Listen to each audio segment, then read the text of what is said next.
Hey guys, so it's been another long hiatus for me from the internet, but I am going to be posting a news video soon to show you what I've been up to and what I will be up to this coming summer and beyond. But for now, I just want to give you my look into E3 2011. So yet again, Microsoft failed to impress me in any way, but I'm not surprised or disappointed. Microsoft focused almost entirely on the Kinect with a few new features for it, I suppose, that will be updated, like more voice control and image capturing. However, I'm pretty sure they announced those exact things last year to be included with the Kinect at launch. So yeah. They did also announce a new Halo game, Halo 4, which is not surprising. So Halo fans, of course, were excited about that. It looks, attractive. I've never been a fan of Halo, but if you like Halo, Halo 4 will be the game for you. They're also remaking the original Halo Combat Evolved, in case you're interested. There's a new Ghost Recon game, as well as a Star Wars game to be coming out for the Kinect. Ghost Recon looked alright, I suppose. I still think the idea of holding a gun with your hands with no controller seems a little bit strange. As a Star Wars fan, I was a little bit insulted by the Star Wars game that they showed. It looks pretty terrible.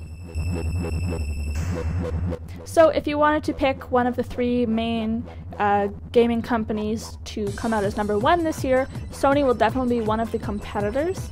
Their first big presentation was to try and make 3D more accessible to the masses, since it is becoming obviously really popular these days. So to make it more accessible and affordable, they introduced a 24-inch 3D gaming monitor. It's bundled with a very sexy Resistance 3, one pair of 3D glasses, and an HDMI cable, all for $4.99, which sounds like a spectacular deal. Hopefully with time they'll make another larger monitor, but for now this is pretty good for those on a budget. Coolest feature of the monitor by far that totally made me do a double take is the ability to stream two completely different images from the same TV to the two different pairs of glasses being worn by players, which completely eliminates the need for split-screen multiplayer. Seriously, this looks badass. So Sony's second big announcement was the PS Vita, which is basically the new PSP.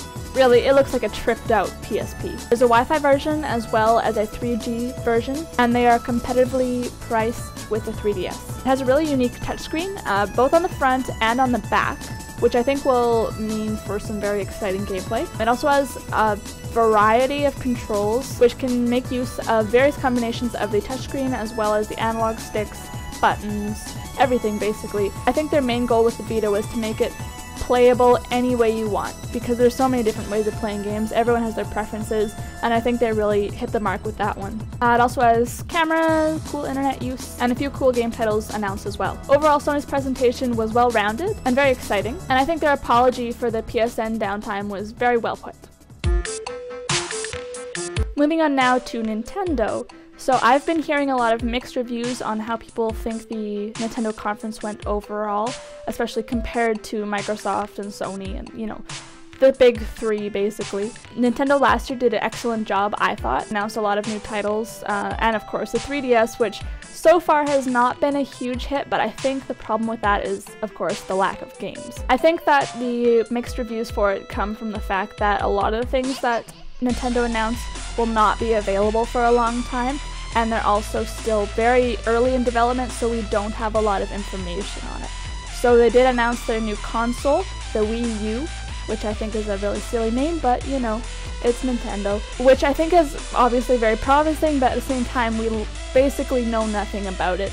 We've seen the controller, which I think is of course just Nintendo trying to latch onto the whole tablet trend right now. But I mean, you never know, it could be great. As soon as we get more information on the Wii U, I think we'll have more to talk about, basically. It's pretty much completely under wraps right now. So I think overall, despite the lack of information, Nintendo did a pretty good conference this year. So they started off with a homage to The Legend of Zelda, since it is the 25th anniversary of Zelda this year. It was much like Video Games Live. It was, live symphony orchestra that did a lot of Zelda games, sound effects, and then actually Miyamoto came out and had a little bit of fun conducting the orchestra, so that was cute. So right into the conference, they started off with some 3DS titles that will be launching soon. There's a couple new titles that we haven't heard about yet, like a new Mario Kart for 3DS, as well as a new Mario game, Super Mario, which is basically platformer Mario meets 3D adventure Mario. So it's combining, obviously, the best of both worlds. They are both excellent Mario games, and I think it'll have a lot of potential, you know, especially in the whole 3D thing. Other games that were announced that we've heard about before include Kid Icarus Uprising, Ocarina of Time 3D, Star Fox 64 3D, Metal Gear Solid Snake Eater, and Resident Evil Revelations. They're also bringing back a couple new underrated gems, some that I personally love that just didn't really get quite the attention they deserved. That includes a new Animal Crossing, which looks like a lot of fun, Luigi's Mansion 2, and Paper Mario. As well, they announced there will be a free download of Legend of Zelda 4 Swords for the DSi.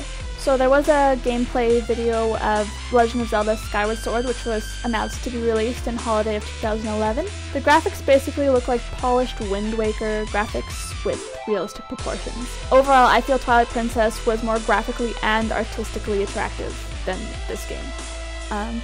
I don't want to diss it, I don't want to say that it's not going to be good, but at the same time I can't help but feel a little bit disappointed. I can't say much more other than I wish that Skyward Sword looked a little bit more like the Twilight Princess HD remake graphical preview that they showed for the Wii U.